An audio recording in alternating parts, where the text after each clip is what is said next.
పెద్ద ప్రమాదం నుంచి తప్పించుకున్నాడు కర్నూలులో ఓ విద్యార్థి.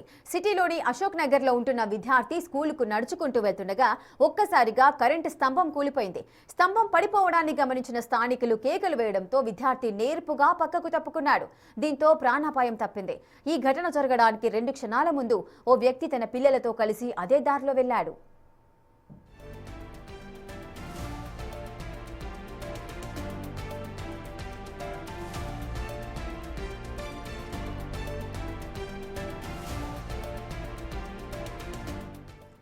ఇక పూర్తి వివరాలు మా ప్రతినిధి శ్రీరామ్ అందిస్తారు. శ్రీరామ్, కర్నూలులో మనం ఒక సిచ్యువేషన్ చూస్తూనే ఉన్నాము. కరెంటు స్తంభం ఉన్నట్టుండి ఒక్కసారిగా కింద పడిపోయింది. ఒక విద్యార్థి త్రుటిలో ప్రాణాపాయం నుంచి తప్పించుకున్న పరిస్థితులు ఉన్నాయి. ఏంటి దీనికి గల కారణాలు ఏంటి? పూర్తి వివరాలు చెప్పండి. కర్నూలులో విద్యార్థి స్కూల్కి వెళ్లే సమయంలో త్రుటిలో పెను ప్రమాదం తప్పిన పరిస్థితి. అశోక్ నగర్ లో ఈరోజు ఉదయం నడుచుకుంటూ వెళ్తూ ఉన్నాడు. అదే సమయంలో ఒక్కసారిగా ఏదైతే మున్సిపాలిటీ సంబంధిత అధికారులు కాలనీ సమీపంలోనే ఏదైతే కాలువల కోసం తీసినటువంటి గుంతలు ఏవైతే ఉన్నాయో అది కాస్త అటు 2 వైపులా ఉన్నటువంటి మట్టి లేకపోవడంతో విద్యుత్ స్తంభం ఒక్కసారిగా కూలిపోయినటువంటి పరిస్థితి.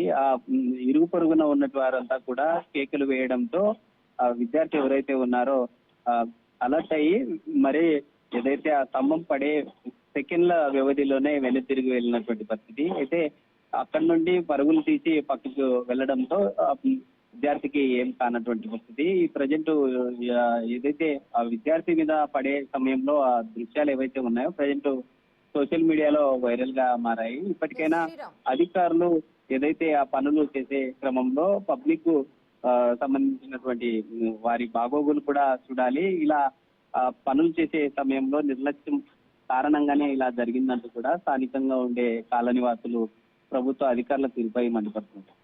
శ్రీనివాస్, మనం ఘటన చూస్తున్నాము. విత్ ఇన్ సెకండ్స్ లోనే ఆ అబ్బాయికు ప్రాణాలతో బయటపడ్డారు.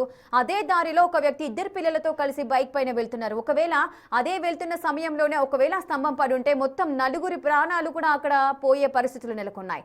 అంటే అక్కడ సిబ్బంది యొక్క నిర్లక్ష్యం అనేది 4 ప్రాణాలకు కారణమయ్యే పరిస్థితి. మరి ఇటువంటి నిర్లక్ష్యంగా వ్యవహరించిన వారిపైన అదేవిధంగా అధికారులపైన ఏదైనా చర్యలు తీసుకునే అవకాశాలు ఉంటాయా?